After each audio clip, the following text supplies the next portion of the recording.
storm is coming. Rah! I don't know, man. It kind of feels more like a light breeze to me. What's up, Caps fans? Caps win 2-1 in a shootout in Carolina. Let's talk about it.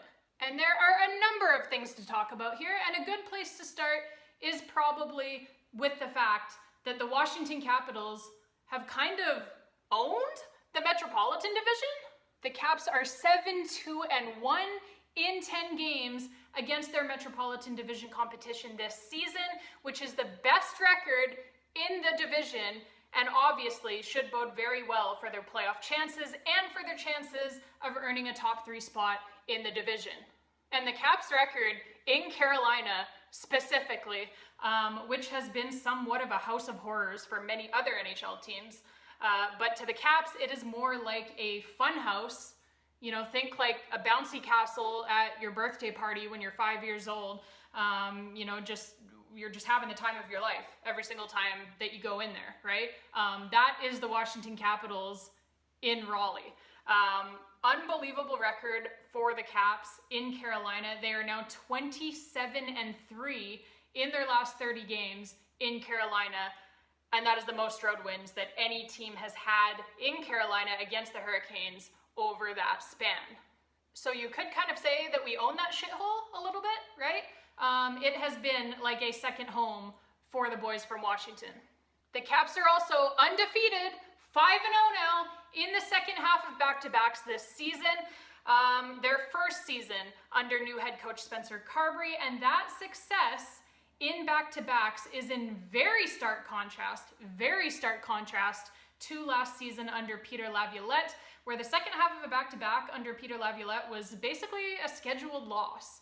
And all 5 of the Caps' wins during the second half of these back-to-back sets have all come on the road, which is pretty badass, quite frankly, to go 5 for 5 in those scenarios.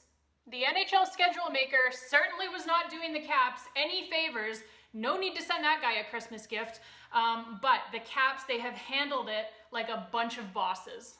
So a huge part of this win for the Washington Capitals was their penalty kill, which went 5 for 5, including killing off a 4-minute double minor early on in the game, and on which the Caps did not allow the Canes to get a single shot on net. Darcy Kemper was also very good in this game. Second game in a row now for him, where he has looked good and looked like the Darcy Kemper that we thought we were signing when we signed him to that contract in free agency. So that has the potential to be a very good sign for this team moving forward. And Kemper is also 13 for 13 on shootout attempts this season, which is great because it has gotten us the extra standings point a few times already this season when he just completely stonewalls the opposition shooters, right? But I also found that to be quite a hilarious stat, quite frankly, just because, that man cannot make a save on a breakaway during regulation to save his own life, right? So it's pretty funny that on the contrary, he has been literally perfect, literally unbeatable in shootouts. John Carlson. We need to talk about John Carlson. This guy, he does not get nearly enough love from the mainstream media and from Caps fans sometimes, quite frankly. He is an absolute unit out there for the Washington Capitals. He leads the entire NHL in ice time. He leads the Caps in shorthanded ice time as well on a penalty killing unit that has been, very, very good, very, very effective. Top 10 in the entire National Hockey League is the Washington Capitals penalty kill led by John Carlson. In this game against the Carolina Hurricanes, the Caps obviously were playing the second half of a back-to-back, and they had to travel the night before this game as well. I believe Joe B. and Locker shared that the team did not get into their hotel in Carolina until around 2 o'clock in the morning because of the travel, right? And yet, here is John Carlson. He played heavy minutes the night before as well, but here he is, out there in this huge, huge game against a division rival. Like I said, having played heavy minutes the night before to less than 24 hours prior. There was not even 24 hours between puck drop of these two games. What the hell is that from the NHL schedule maker, by the way? Just saying. You should at least get 24 hours between games. My goodness. But I'm going to get off track here if I start going down that road. So the point being, John Carlson, like I said, played heavy minutes the night before, less than 24 hours prior, and yet he is out there in this huge game against a division rival in Carolina, a game that they knew they needed to win, and Spencer Carberry is able to play Carlson for quite literally half of this entire hockey game because Carlson is in that great of shape and he is that good. He was amazing in this hockey game, okay? Huge on the penalty kill, for one thing. Once again, you know, he has been huge on the penalty kill pretty much all season long, but he is a big reason why the Caps won this hockey game. You know, penalty killing, number one. All the guys on the penalty kill were great, let's be honest, let's be real.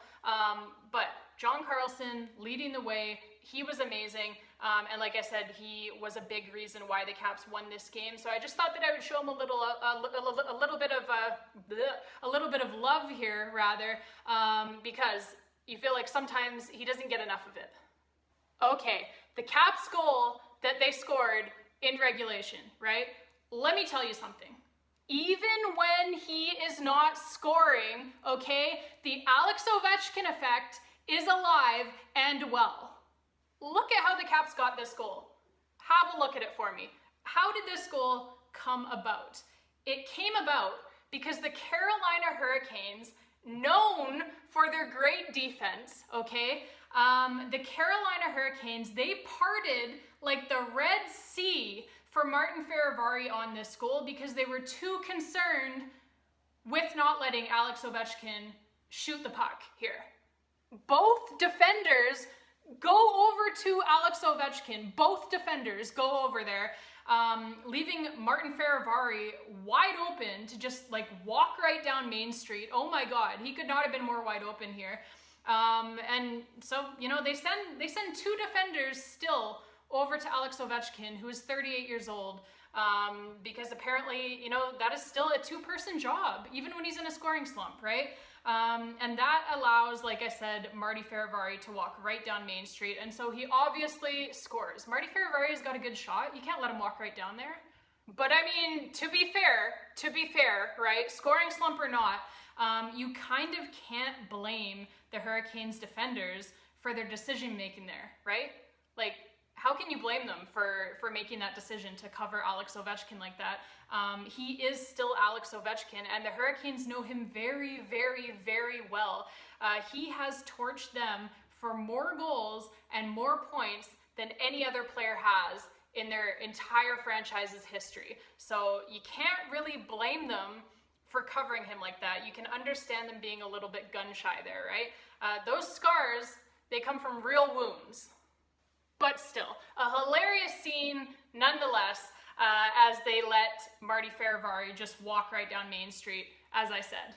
And the Caps probably should have won this game in regulation, as Anthony Mantha also shot a shot that rattled off of all of the bars, like all of the bars, man, and still somehow stayed out of the Canes' net. That honestly looked like it defied all of the laws of physics there. It really did. But if there is one play that like perfectly sums up the Caps' puck luck this season, that would probably be it. And you know, I can't even say like sums up their puck luck because they haven't had any. They haven't had any puck luck. It sums up their complete lack of puck luck, I guess. How about we say that? So anyways, in part because that Mantha puck did not find the back of the net, we would eventually go to the shootout where Darcy Kemper and Evgeny Kuznetsov would team up to make magic happen, baby. And I find it so funny. I find it so funny and so hilariously pathetic when fans of these other teams complain about Evgeny Kuznetsov's shootout moves after they have literally just lost the game because of those moves.